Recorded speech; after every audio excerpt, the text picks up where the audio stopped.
My goal is maybe get into real estate also to help my friends do what I've been able to do.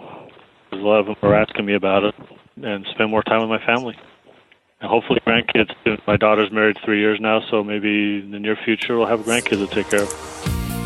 Welcome to the Creating Wealth Show with Jason Hartman. You're about to learn a new slant on investing, some exciting techniques, and fresh new approaches to the world's most historically proven asset class that will enable you to create more wealth and freedom than you ever thought possible. Jason is a genuine self-made multimillionaire who's actually been there and done it. He's a successful investor, lender, developer, and entrepreneur who's owned properties in 11 states, had hundreds of tenants, and been involved in thousands of real estate transactions. This program will help you follow in Jason's footsteps on the road to your financial independence day. You really can do it.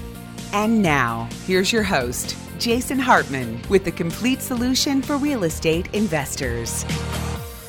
Welcome to episode 1309. We're glad you could join us today. And who is us? It's plural because Adam is here with me.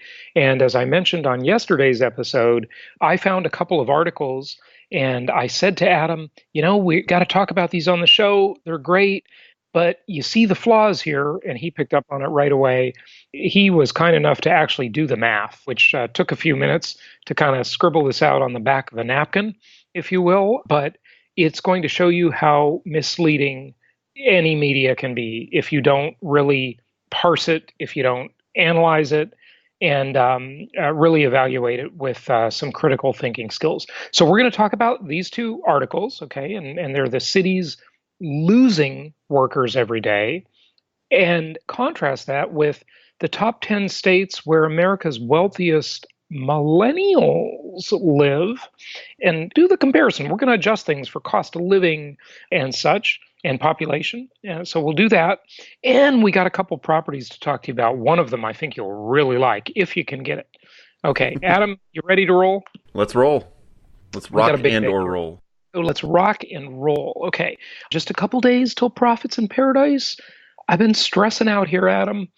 A lot to do. But it's going to be a great weekend. And with that, let's talk about these articles. The cities losing people. Now, this is no surprise. This is the Drudge Report article that we mentioned. The usual suspects, but there are some surprising cities losing people, right? Yeah, I was actually surprised not just in terms of what cities are losing people, but how many people. Obviously, the big cities, you got your New York, Seattle, Los Angeles, San Francisco, Bay Area, and Boston. But New York is losing 277 people every day. Are you really saying that people don't like super high cost of living, crowded environment, lots of rats? Well, not anymore. No greenery and massively high taxes and loads of government intervention to go with it? They don't like that? Apparently they're rebelling against it now. They didn't before, but they're rebelling against it now. Yep. And, they're losing 277 people a day. LA's losing 201 a day. Chicago is losing 161 a day. I mean, they're big numbers, but I personally don't think it's going to be as bad as this Drudge Report article makes it out to be. But I guess it's always possible. Tell us why you say that. So they interviewed 1,500 Bay Area people, and 44% said they're likely to move out of the area in the next few years, and 6% said they have definite plans to leave within the next year. Of course, when we say Bay Area, we mean San Francisco, yeah. Greater San Francisco. Yeah, got it. It's easy to say you want to leave. It's a lot harder to actually leave. That's a good point. I was like that in Orange County for years. My friends started thinking I was a talker and not a doer after a while because I kept saying I was going to leave Orange County and, get out of California. It took me a while. Yeah. took me a while. Yeah, and there was a Gallup poll that found that 80% of Americans live in urban areas, but only 12% said they want to live there. And when they were asked where they would live if they had their choice, the top response was a rural area. And let me tell you, as somebody who lives near and has family in rural areas, living in a rural area sounds great until you live in a rural area. especially if you're from a big city. Yeah, yeah. It really is kind of overrated. Now, one thing I want to say about that that's interesting, and when we talk about city or urban and we talk about rural, there are many degrees. There are, well, 50 shades of gray, right? As to all of those, to use a cliche. City, I mean, does that include, when someone says that to me, I picture high-rise office towers and apartment towers, and I picture New York City or downtown LA. That's kind of what comes to my mind. Downtown San Francisco could be another one. That's the city. But I don't know, is Irvine, California a city? A city in that respect, of course, it is an incorporated city. It's suburbia, most people would say, but heck, it's not very burbish in a lot of ways either. There are various degrees to that, right? But when you hear rural, you usually think, cows. Yeah, cows. Yeah, right. And it's just, you look at the cities they're coming from, and I don't think a lot of these people, when they were responding, were thinking about what you have to give up when you move to rural areas. Like, you're giving up, your restaurants aren't going to be nearly as good or anywhere near you. You're not going to have as much entertainment. Your internet's usually not as good. Your cell phone service is usually spotty at best. So you mean people aren't going to settle for McDonald's, Applebee's, and Wendy's? Yep. Right. Actually, okay. Sometimes even Wendy's is a little too fancy for these areas. Well, but they always have an Applebee's or something like that. And I got to tell you, that food is just so boring. Yeah. And it's going to also require more companies to get on board. If they don't want to leave the job market that they're in, it's going to require more companies to fully embrace remote working, which is happening a little bit. But some companies are willing to let you work outside the office, but not necessarily outside the office hundreds of miles away where you're never going to come in. Right. That still needs to be embraced more before I think a big shift can even possibly happen. And that trend was famously reversed several years ago when former Yahoo CEO Marissa Mayer came aboard and said, look, I want people to come into the office. We got to turn this company around. Now, she didn't accomplish her goal at all. She came in saying a lot of things and left not having done a lot of those things. So. Well, hey, there's a lot of circumstances that are not necessarily within her control. I don't know about her tenure that much. But she kind of wanted to reverse that remote working trend. And, I could see her point. However, what's kind of interesting is I'd mentioned on a prior episode about John Nesbitt. And he is the author of all those Megatrends books. And I really love futurist books and, Faith Popcorn, John Nesbitt, Alvin Toffler, and there are others, of course, and we've had many on the show over the years. John Nesbitt talked about that big technology. Remember, I told you, it was just maybe a week ago, Federal Express, FedEx, that would allow him to live in Telluride, a mountain resort town, while all of his coworkers or competitors had to live in New York City and slug it out there. And it was a much better life that he had because of technology. And now, of course, the technology is electronic and digital and much better. But the interesting thing he pointed out is he said that the commute trend might reverse. See what you think about this. He said that people would live in the more rural environment where they wanted to live. And they would actually commute to the cities on the weekend and go and take advantage of the restaurants, the arts, the attractions of the city. He envisioned this reversal, whereas always throughout history, it's been people go into the city to work, and then they leave and stay out in the more rural area at their home for the weekend. Mm-hmm. He predicted a reversal of that.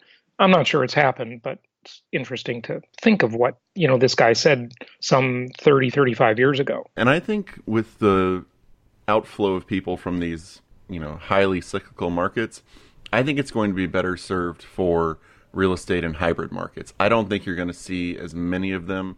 You'll see some of them, but not as many of them flowing into our linear markets. But mm-hmm. I think for those of you who were able to invest in like your Austins or your, Atlantas or some of the markets that have become hybrid, mm-hmm. I think it could be really good for those markets just because a lot of people are willing to go from the attractions of New York and LA and come down to, the hybrid levels, not the huge massive professional shows, but just your regional shows maybe. But they're not willing to ditch everything and go to your way more rural areas. Yeah. So you've got kind of an in-between there. Well, speaking of that, why don't we shift gears for a moment before we get to your stats and before we talk about this second article of where these wealthy millennials live. And let's talk about a couple of properties real quick. Okay. How's that sound? That sounds great. How about if I talk about mine first? I really think the listeners are going to like this one. Well, why don't we flip that and let me start real quick, because I have a house in Memphis that is pretty good. It's pretty good. Right. All right, now, you go first. There's a 3-bed, 1-bath in Memphis available. It's $85,000. So if you put 25% down, that's just a little over $20,000. You're looking at $21,250. We have an interest rate of 4.75% figured in, but right now, who knows? You could get better if you have some good credit and possibly pay a point. The rent is just under our 1%, not quite getting 1% all the time, so we're looking at $825 for rent. A cash flow of $179 a month, and that is factoring in a vacancy rate of 8%, management fee of 8%, maintenance of 8%, and you're getting a cash-on-cash return that's average or slightly above average of 8% and a total return of 32%. So, Jason, can you beat that property? Well, here's the thing. The performa's a little different, but I think I can beat it. Do you know what year that one was built? It was built in 1959. 1959, the Leave It to Beaver era. Okay.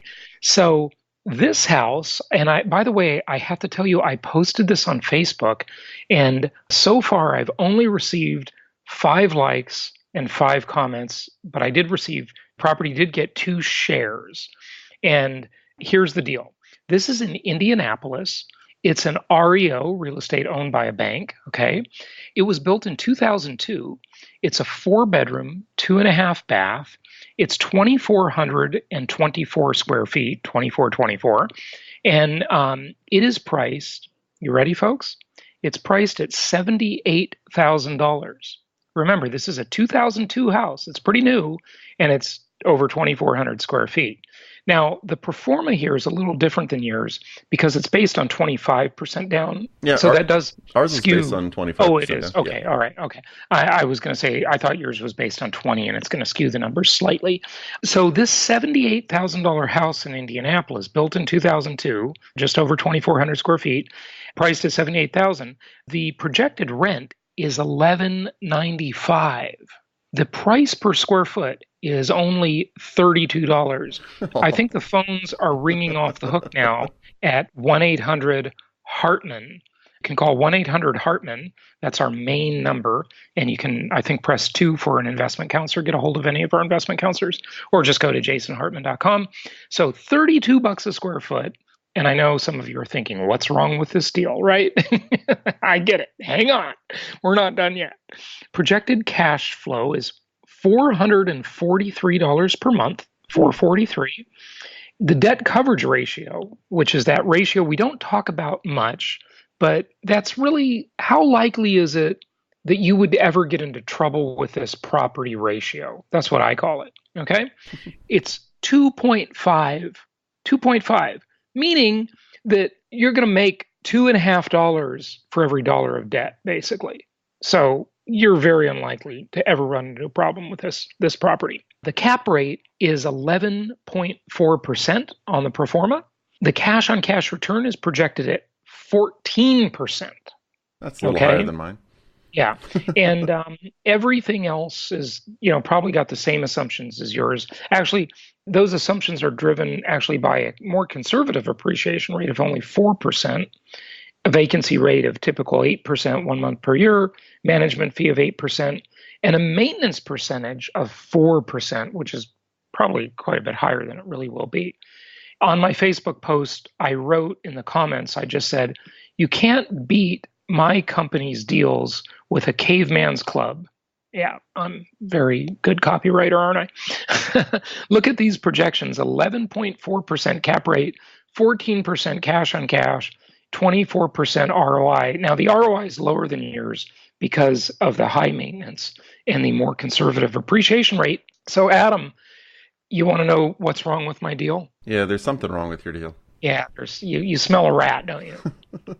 Well, the rat on the deal is, I did say I posted it on Facebook, but I posted it back on October 23rd of 2012. So there's the rub. The rub is it's unavailable. Yeah. So it came up on my Facebook memories today, memories from 7 years ago. And then there you go. So I almost didn't want to talk about this today because I thought for surely it's going to discourage some people. But sometimes that discouragement should be a kick in the pants, because the old saying, don't wait to buy real estate and then wait. Only 7 short years have passed.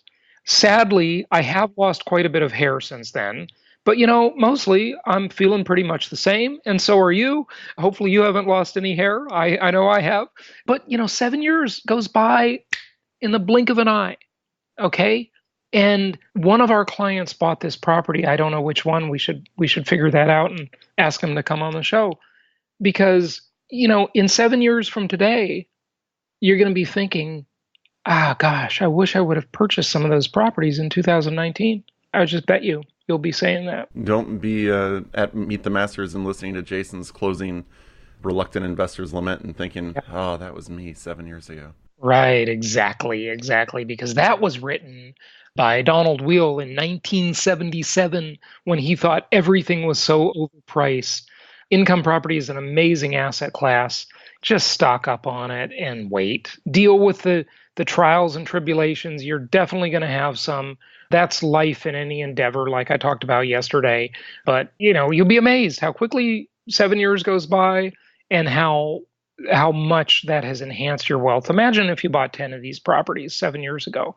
It's so interesting, Adam, that I only got a few comments and a few likes on that, whatever I said. I think it was six comments and 5 likes. Not nearly enough.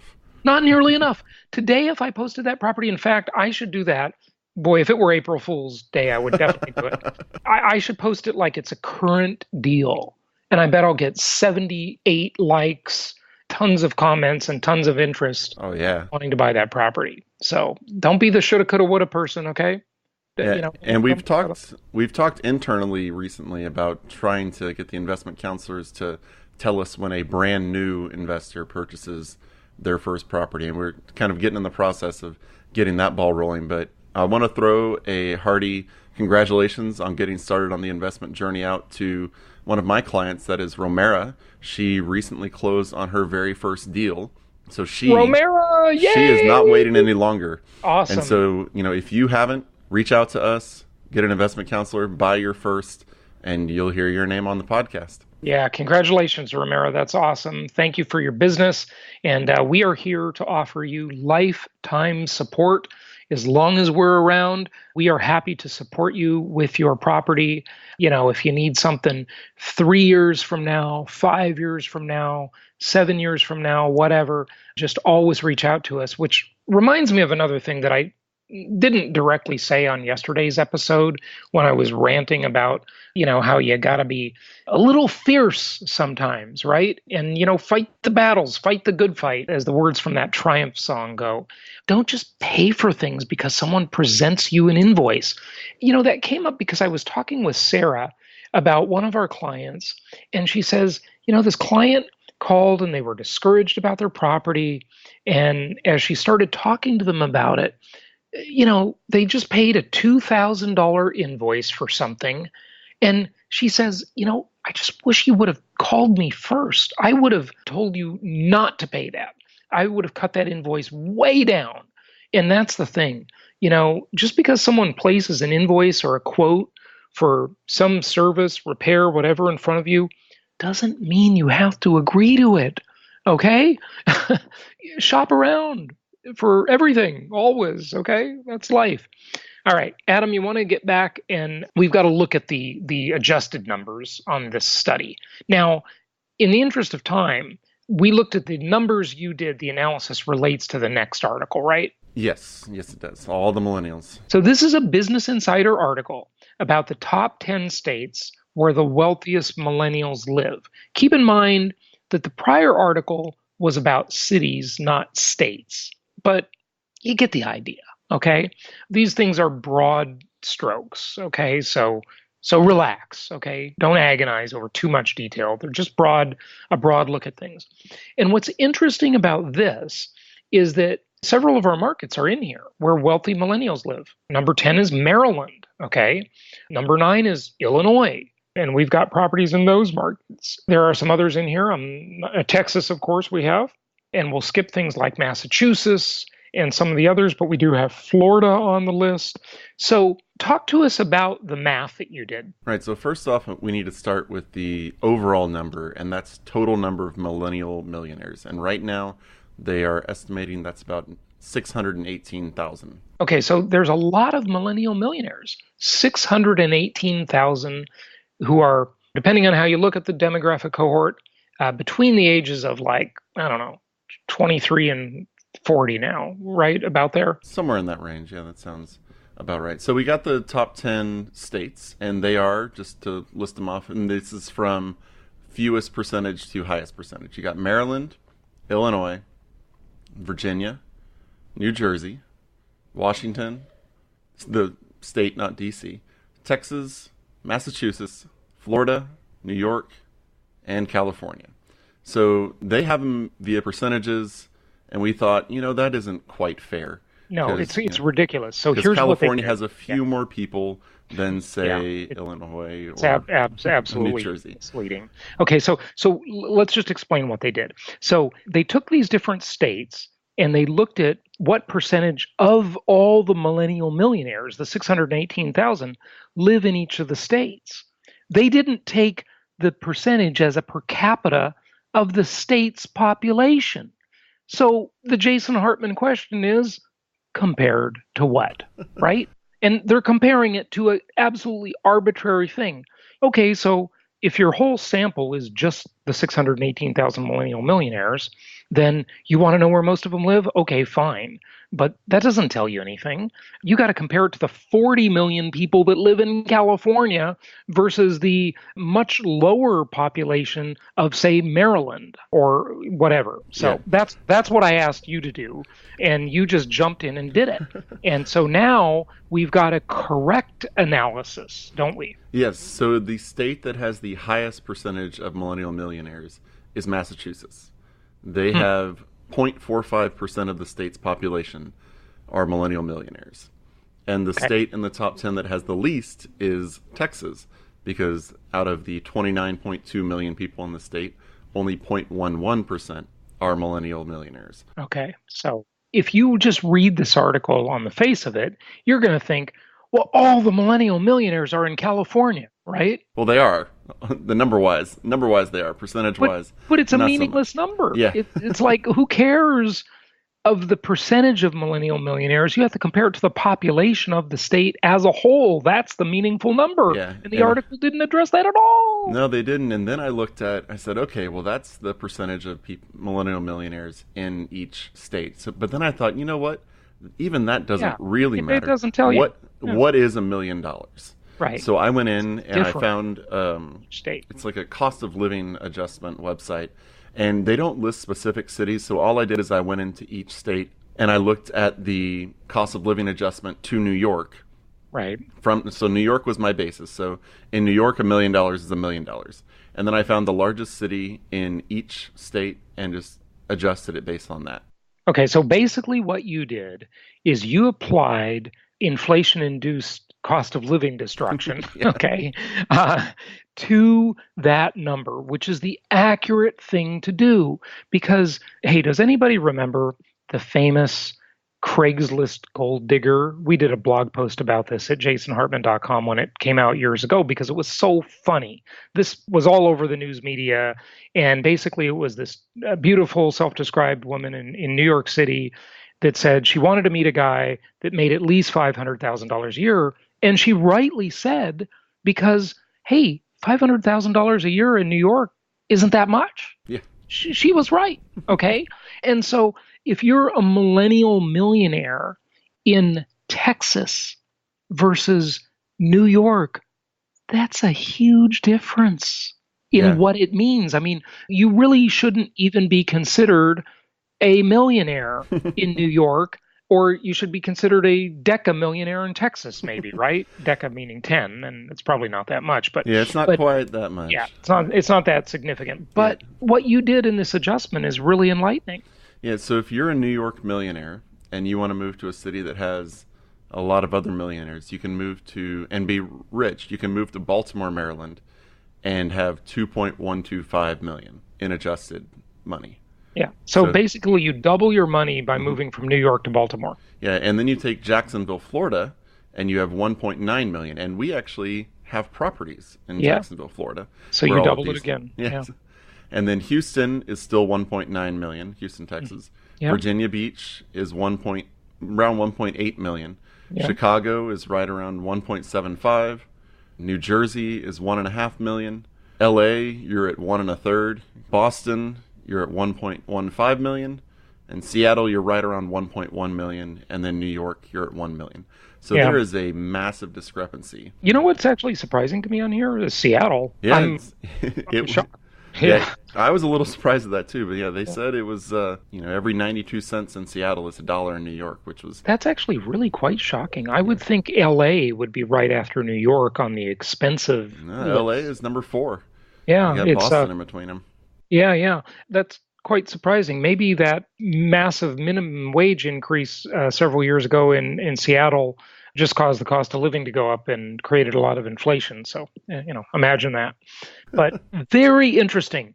So, again, the article tells you the percentage of millennial millionaires compared to the overall number of millennial millionaires. Adam's analysis told you the percentage of millennial millionaires compared to the population of the state. And then after that, he did the analysis to adjust, are you really a millionaire there? Yeah. What does being a millionaire mean? Yeah. Again, it's the difference between nominal, meaning in name only, and real, meaning what does it really do for you? It's just a big difference. Yeah, in Baltimore and Maryland especially, that's number 10 on the list. That only has, as they say, 2%. Now, as I mentioned before, it has a really higher rate of 0.2% of the total population. But it's the least percentage according to their list. But it's, if you have $1 million, you have over $2 million compared to New York. Right. So, it's these things, if you look at what number they are in terms of how much money you really have versus the list, it's all over the place. It's bouncing around left and right. It is. And, it's interesting because with technology, you can move and vote with your feet much more easily. The place I would choose to live out of everything on that list is I would either choose to live in Jacksonville, Florida, because you have no state income taxes, or Houston, Texas, also no state income taxes, and invest in all the right places, right? So I would argue that your quality of life in Jacksonville would be substantially better than your quality of life in New York, Seattle, Boston, Los Angeles, my hometown, Newark, Chicago, Virginia Beach, and Baltimore. It beats all of those, if you ask me. Yeah. And if you look at where the millionaires, we talked about workers leaving. And so if you look at, if they're leaving New York and leaving LA, like we discussed earlier in the show, where are they going to go? Well, if you think millionaires like to be around millionaires, let's say, you end up dealing with people who are in roughly your same social wealth strata, and you look at this top 10 list as, hey, where are they likely to go?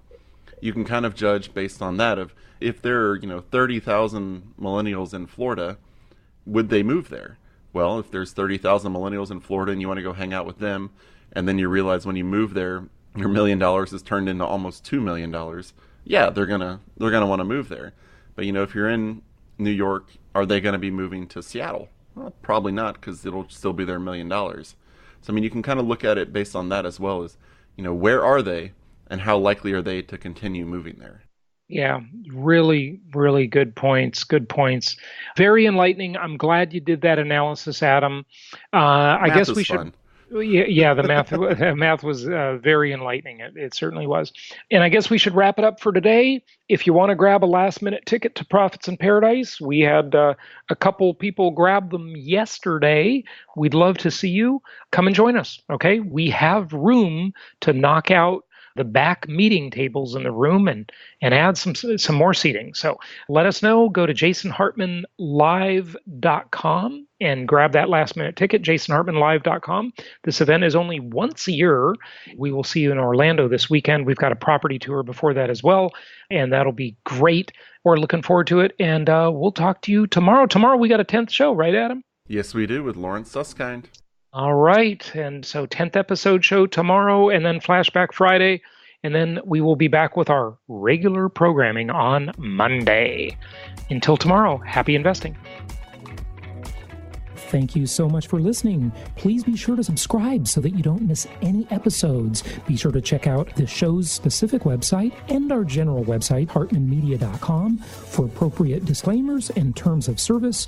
Remember that guest opinions are their own, and if you require specific legal or tax advice or advice in any other specialized area, please consult an appropriate professional. And we also very much appreciate you reviewing the show. Please go to iTunes or Stitcher Radio or whatever platform you're using and write a review for the show. We would very much appreciate that. And be sure to make it official and subscribe so you do not miss any episodes. We look forward to seeing you on the next episode.